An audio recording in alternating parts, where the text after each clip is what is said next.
కాంగ్రెస్ ప్రభుత్వం ప్రవేశపెట్టనున్న first budget పై రాష్ట్రంలో ఆసక్తి నెలకొంది. ఎన్నికల సమయంలో ప్రకటించిన 6 గ్యారంటీలతో పాటు పలు హామీలకు నిధుల కేటాయింపు ఏ తీరులో ఉంటుందన్న ఉత్కంఠ మొదలైంది. అన్ని శాఖల నుంచి ప్రతిపాదనలు స్వీకరించిన స్టేట్ ఫైనాన్స్ డిపార్ట్మెంట్ చివరకు ఎంత ఫైనల్ చేసిందనేది తెలియాల్సి ఉంది. వాస్తవికమైన బడ్జెట్ ను ఆచరణాత్మకమైన తీరులో రూపొందించాలని ముఖ్యమంత్రి స్పష్టంగా పేర్కొన్నందున గత ఏడాది కంటే పెరుగుతుందా లేక తగ్గుతుందా అనే చర్చలు మొదలయ్యాయి. పెద్దగా పెరగకపోవచ్చనే టాక్ కూడా సచివాలయ వర్గాల నుంచి వినిపిస్తున్నది. అసెంబ్లీలోనే ఉదయం 9 గంటలకు మంత్రివర్గం సమావేశంపై బడ్జెట్కు ఆమోదం తెలపనున్నది. డిప్యూటీ సీఎం బట్టి విక్రమార్క ఫైనాన్స్ మినిస్టర్ హోదాలో అసెంబ్లీలో కౌన్సిల్లో మాత్రం దుద్దిళ్ల శ్రీధర్ బాబు 12 గంటలకు బడ్జెట్ను ప్రవేశపెట్టనున్నారు. కాంగ్రెస్ ప్రభుత్వం 6 గ్యారంటీల అమలుపై అనేక అనుమానాలను బీఆర్ఎస్ వ్యక్తం చేస్తూ 420 ప్రామిసులంటూ విమర్శిస్తున్న నేపథ్యంలో బడ్జెట్లో వాటికి చేసే కేటాయింపులపై ప్రత్యేక ఫోకస్ పెట్టింది. 100 రోజుల్లోనే 6 గ్యారంటీలను అమలు చేస్తామంటూ కాంగ్రెస్ స్పష్టమైన వ్యాఖ్యలు చేయడంతో వాటికి ఈ బడ్జెట్లో కేటాయింపు కీలక అంశమైంది. గత ఏడాది 2.90 లక్షల కోట్లతో బడ్జెట్ను ప్రవేశపెట్టారు. ప్రతి ఏటా యావరేజ్గా పెరిగే 15% హైక్ ఉంటుందా అనే సస్పెన్స్ కూడా నెలకొంది. ఖర్చులు, ఆదాయ వనరులు ప్రభుత్వం ఏ రూపంలో సమీకరించుకుంటుందన్న అంశం ఆసక్తికరంగా మారింది.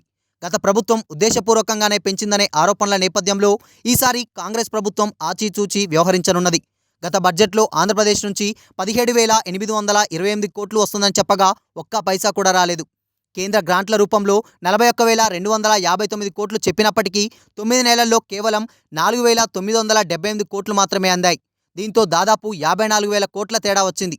ఇక రాష్ట్ర రెవెన్యూ 9 నెలల్లో 1.52 లక్షల కోట్లు అంచనా వేసుకుంటే 99,593 కోట్లు సమకూరింది. మొత్తం ఏడాదికి రెవెన్యూ 2.16 లక్షల కోట్లు రావాల్సి ఉండగా 1.25 లక్షల కోట్లు మాత్రమే సాకారమైంది. విద్య, వైద్య, సంక్షేమానికి ఎక్కువ ప్రాధాన్యమిస్తామని సీఎం చెప్పినందున వాటికి గతం కంటే ఎంత కేటాయింపు ఉంటుందనేది నేడు స్పష్టం కానుంది. ప్రతిపక్షం నుంచి వచ్చే విమర్శలకు జవాబు చెప్పేలా బట్టి విక్రమార్క ఈ బడ్జెట్ను ఎలా రూపొందించారనేది చూడాల్సి ఉంది. బీఆర్ఎస్ అధినేత ప్రధాన ప్రతిపక్ష నాయకుడు కేసీఆర్ సభకు హాజరు కానున్నట్లు ఆ పార్టీ నేతలు వెల్లడించారు. ప్రతిపక్ష నాయకుడిగా కేసీఆర్ ప్రజాస్వామ్య ప్రాధాన్యాన్ని గుర్తించాలని, బాధ్యతాయుతంగా సభకు హాజరు కావాలని రేవంత్ రెడ్డి వ్యాఖ్యలు చేసిన నేపథ్యంలో పార్టీ నుంచి రియాక్షన్ రావడం గమనార్హం. బీఆర్ఎస్కు అసెంబ్లీలో గట్టిగా కౌంటర్లు వస్తున్న సందర్భంలో కేసీఆర్ హాజరవుతారని గులాబీ పార్టీ లీకులిచ్చింది. చర్చలో స్వయంగా ఆయనే పాల్గొంటారా లేక హరీష్ రావుకు అవకాశం ఇస్తారా అనేది కూడా ఆసక్తికరంగా మారింది.